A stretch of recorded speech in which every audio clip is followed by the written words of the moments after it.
আওয়ামী লীগ কখনো পালায় না, পিছু হটে না। ছাত্র জনতার গণ অভ্যুত্থানে আওয়ামী লীগ সরকারের পতন ও শেখ হাসিনা দেশ ছেড়ে যাওয়ার পর কার্যত অদৃশ্য হয়ে গেছে আওয়ামী লীগ। টানা ১৫ বছর দাপটের সঙ্গে ক্ষমতায় থাকা দলটির নেতাদের অনেকেই গ্রেপ্তার হয়েছেন, অনেকে পলাতক।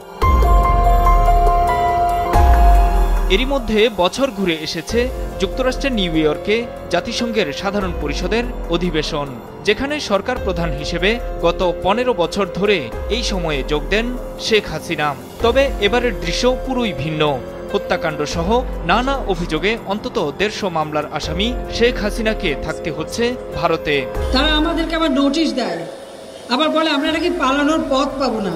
সরকার পতনের পর গোপালগঞ্জ বাদে দেশে কিংবা বিদেশে কোথাও আওয়ামী লীগ নেতাকর্মীদের উপস্থিতি দেখা না গেলেও প্রায় ২ মাস পর প্রথমবারের মতো তাদের দেখা গেল যুক্তরাষ্ট্রে। অন্তর্বর্তীকালীন সরকারের প্রধান হিসেবে জাতিসংঘের অধিবেশনে ডক্টর ইউনূসের যোগ দেওয়াকে কেন্দ্র করে নিউ ইয়র্কের জন এফ কেনেডি বিমানবন্দরে তাদের এই বিক্ষোভ প্রতিবাদ। অন্যদিকে ডক্টর ইউনূসকে স্বাগত জানাতে বিমানবন্দরে জড়ো হন বিএনপি নেতাকর্মীরা।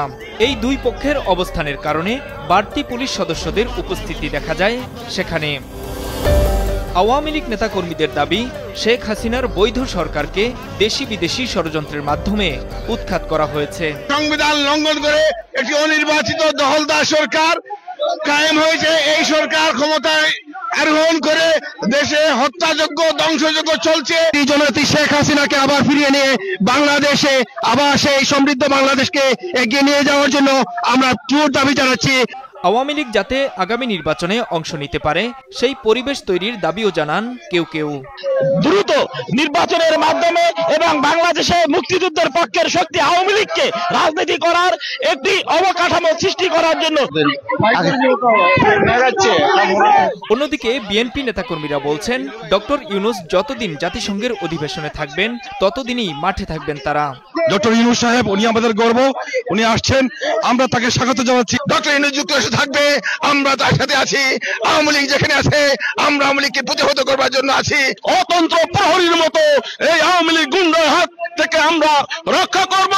শেখ হাসিনাকে দেশে ফিরিয়ে বিচারের মুখোমুখি করারও দাবি জানান কেউ কেউ। শেখ হাসিনাকে অতি বিলম্বে গ্রেপ্তার করে বাংলাদেশে আনতে হবে।